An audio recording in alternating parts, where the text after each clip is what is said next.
Hi, my name is Jeremy. This is Red Beans Recording, and I've been playing with the Elektron Digitone. This guy right here. This is the Elektron Digitone.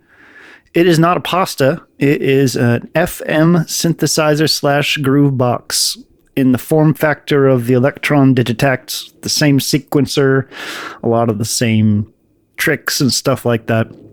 It's a really, really, really cool box. I got it a long time ago. Elektron actually sent it to me to make a video for the release, and I really haven't touched it since. And I was like, that's a goddamn shame, because I've been watching some other people use it, and they're like really good, and the sounds are really cool. And FM synthesis is one of those things that I'm not really familiar with. So I put it on the slab, and I've been having it here for about a week and a half, just playing with it, making presets, stuff like that. And I thought maybe, because I have no other ideas creatively, we could just sit and talk about the Elektron Digitone together, maybe make some patches, maybe make some sequences, and see what makes this little box special.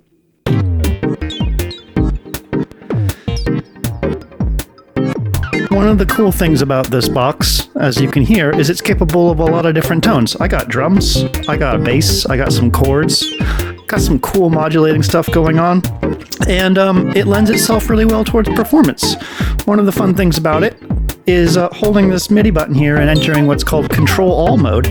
And now I have access to all the synth parameters, but it's going to affect every single channel. And things are going to get really wild here. And I'm showing this off first because it's going to give you a taste of just how crazy FM synthesis within the context of the Digitone can be.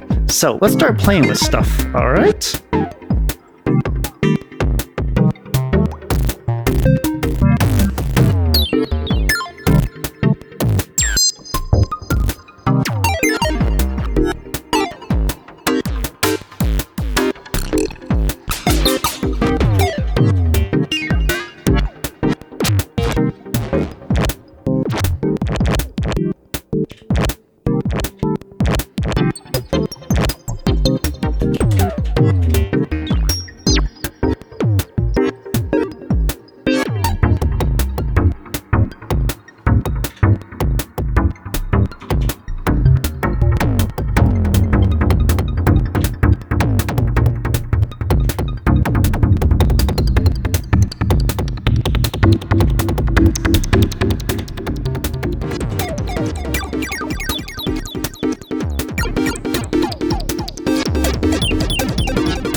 I love this thing. So that thing at the end I was doing it a few times throughout was hitting the function button and no, which reloads the pattern from a save state. If you hold function and yes, you've saved the pattern to a temp area, as it says on the screen.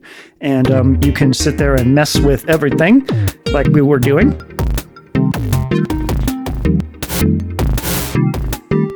Really funk up your pattern and then immediately go back. So that's really cool. It's one of the most fun things about the Digitone. And I sit here after I've made a pattern and just play with Control-All because, you can do a lot of work to make your pattern and sounds, but you never know. Let me put this a different way. The amount of sweet spots or weird spots in the context of this synth engine are huge. There are so many variables involved in this synth engine that you can just get the weirdest things or the coolest things, and Control-All takes your best laid plans and just freaks them out. And I love that. I like being surprised by my gear. All right, so you can see you have a little keyboard here. I can play the keyboard. I can go up and down the octave. Listen to, and you can hear probably through my microphone the wonderful clickiness of these keys. They're all just, it's a really responsive device in terms of that. I really, really like it. So yeah, you can play the keyboard. Let's go to a blank pattern real quick so we can hear how things start off. Here I get this sort of sine wave. It's very, very simple. FM synthesis is built on mixing sine waves together in a way that takes one sine wave, the carrier, I believe, and affects it with the modulator, which is the other sine wave. And depending on what frequency that second or third or fourth sine wave is, you start getting more and more harmonics and more overtone content. And each one of those sine waves is an operator.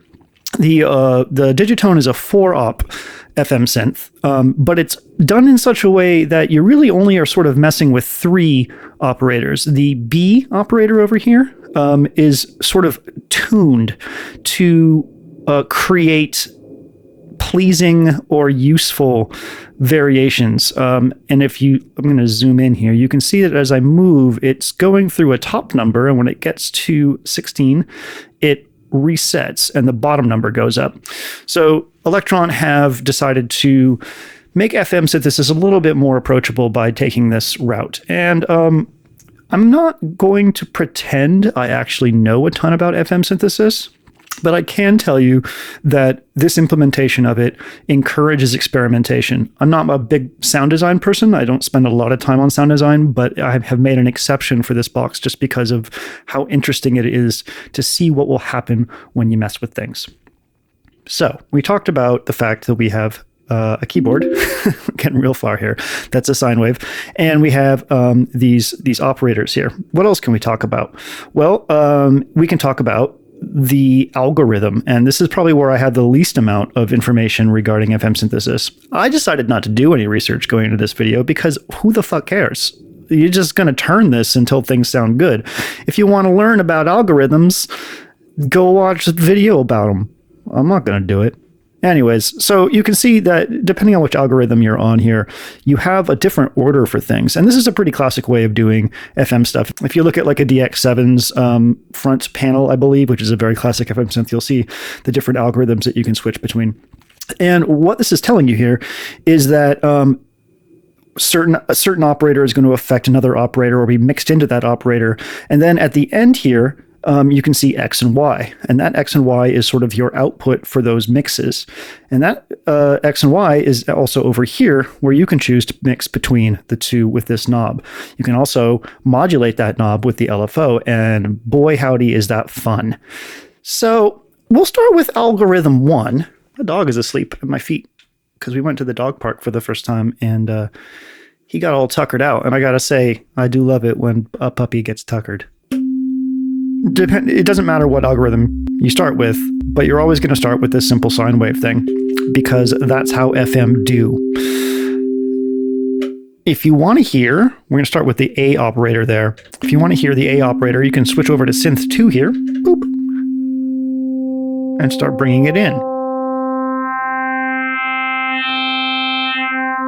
And you can hear that it's very, very classically adding overtones. It's also adding sort of a metallic element to the whole thing, which is also a very classic characteristic of FF synthesis. We can go back to Synth 1 page right here and start playing with operator A. And as I bring it up, you can hear that because I'm raising the pitch of operator A, I am getting higher overtones, which is really nice. And you can also hear the way it's sort of harmonically tuned. That's really, really fun for me in the Digitone because it means that I can assign an LFO to one of these operators in terms of their ratio, their pitch, so to speak, and I can get really cool sort of blips, sort of like little built-in harmonic arpeggiators just based on an LFO and the operator itself, which is really fun. So in between all these places, we can get some nice crunchy sounds if we want. 1 is obviously the same as C, so we don't need to do that. We can bring C, which is the main operator, down there if we wanted to like start working on a bass or something like that. So that's really cool, right? Like a didgeridoo or something. Cool. So let's go back to Synth 2 here. Not only can I bring the level of that in, but I can also use this envelope here to tell the level to come in with a different shape. So one of the things I like to do to take that basic sine wave and make it more interesting is give myself a really tiny decay and bring that in. And now I got a really classic sort of FM bass sound to start with. Really punchy.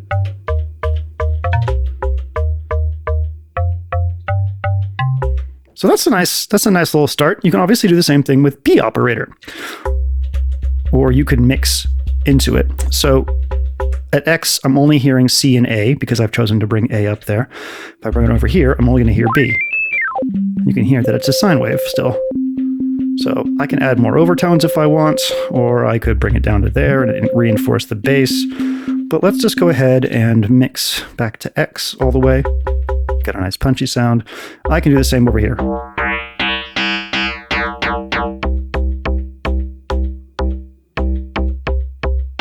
Oh, and I guess it's worth mentioning that if you do keep the sustain up here, see how that line's sort of in the middle? Now, it's going to hang out there at that level. It's coming up as opposed to coming all the way back down and only playing that sine wave from operator C or operator 1 at the end. So you make the choice here where this starts sounding good to you. I think that's pretty cool for like a bass sound. Maybe I'll bring this down a bit. Again, you can hear those overtones just hanging out. So we've kind of looked into, okay, so just because, and I'm going to do this with some other sounds too. Let's just go ahead and flip through the algorithms to hear how what we've done will sound on other algorithms.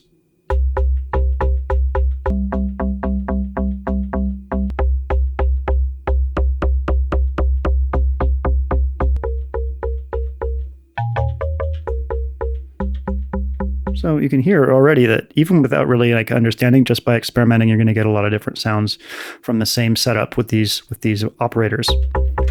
So that's cool. The other cool thing that Elektron did was instead of just saying, "Hey, let's do FM synthesis and just throw a bunch of sine waves at people." And actually, Ableton's operator synth does this too, and probably some other FM synths that are modern. I don't know. Got this harmonic thing here, and depending on which way you turn this, you can change the wave shape of your operator, which is really cool. I love the display on this thing. Like, I love the way that it folds like that. It's really neat. So C is going to be your carrier over here, and they've named it C because it is the carrier. Isn't that nice? And then as you go over here, you're going to start affecting the wave shape of A and B. I don't know about you, but I love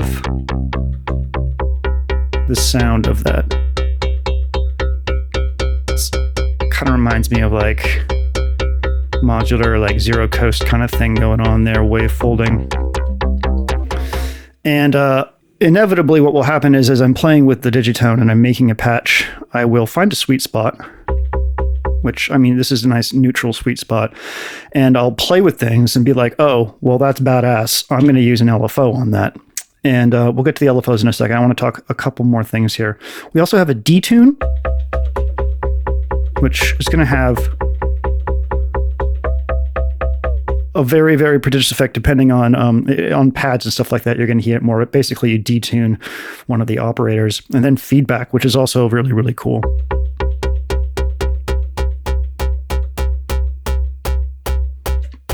And make this longer.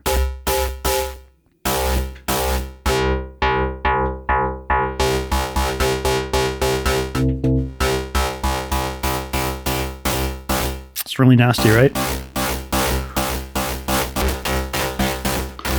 But you can hear that using feedback, you're going to get yourself in the territory where you might be able to make some percussion. And yeah, this thing can do percussion, which is real nice.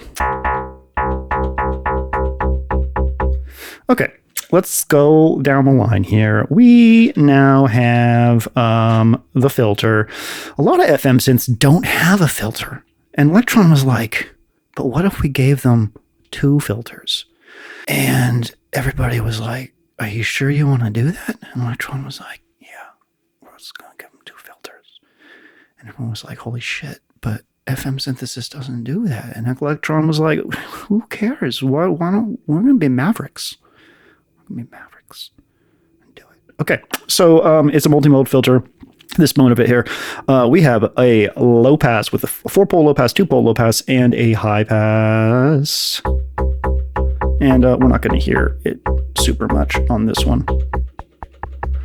But if I was to lengthen these.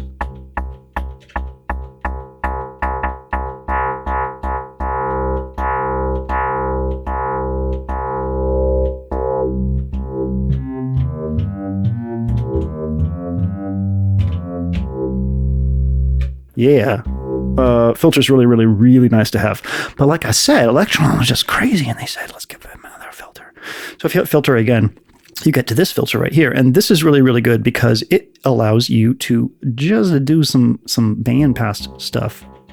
So if you're making a high sound and it has too much bass, you can filter that out.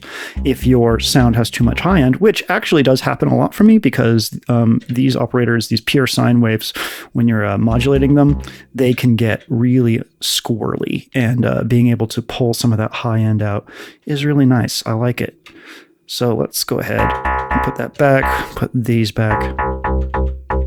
Cool. And then we got our amplitude section over here, which is going to include a ADSR. Pretty classic ADSR.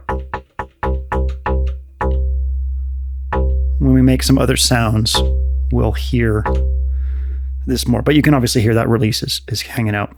Some drive, which I do love. I don't know how it compares to other drives. Elektron won't send me an analog heat, even though I've asked very nicely. But it's nice to have. It can get really, really crunchy if you've programmed a sound to respond to it. Panning, which if you want to return anything to its default setting, holding function. Is it just holding function? Yeah, holding function will get it there. Something to note about these encoders, and I'm burying some information pretty deep in here, but like when I first got the Digitact, I was really like put off by the way that they did encoding on these things, or knobbing and values. But I found out that if you hold down the encoder here and move it, it moves by values of 4, which is really useful. And then obviously function will return you there. And then volume here for the individual patch. The volume for the track is over here, and it's useful. You have basically all tons of gain stages, and that's pretty nice when you're working on a track to have all that stuff. If you hit amp again, you get to the effects section, and there are 3 send effects: chorus, delay, and reverb. And we'll get into those more in a bit. I don't want to make this video too long, but they're very useful and nice. One of the first things I always do when I go over to make a new pad patch is turn the hell up out of that reverb, because that's how you do. And then finally, I think we'll finish up this particular video with the LFO section. Incredibly powerful. I don't know if it's just mine. I don't know why it's like this, but okay. So there's 2 pages to the LFO here, obviously. But see this multiplier thing? It defaults to 256, which I think is ridiculous. That means that whatever your LFO speed is, it's going to multiply that by 256, which is way too fast. So it's nice to have this multiplier over here. Oh, it goes really high. I wonder if that's audio rate. I've never tried it that high. We're going to put it down here so I can just show you real quick what we put our hand on. Over here, we're going to send the LFO to Harmonics. Now we can hear that saw wave there affecting our harmonics.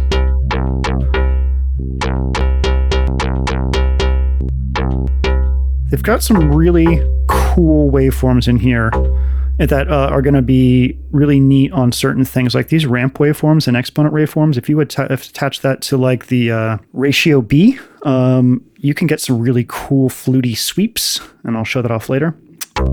For this though, the random waveform might be good. We can turn the speed down a bit. And again, holding the pushing the encoder down before you turn it will go in amounts of 4. When you hit the LFO button again, you get back to your multiplier. There is a fade section for the LFO amount to fade in and out, which is really, really useful.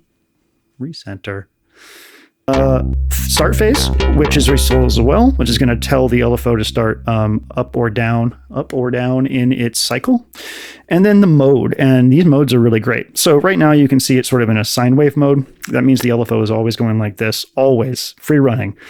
The first changed mode for the LFO is trick mode, which means every single time I press the button, the LFO is going to reset. Again, also very useful, especially in conjunction with things like the exponent or ramp modes over here. Trig mode hold. Now, this is what we want for what we're doing right here. This is a sample and hold mode in conjunction with the waveform being random. So now, every time I hit the key, it resets the LFO, sets it to a random value, and then holds it at that value. So I have really cool stepped effect on the harmonics there.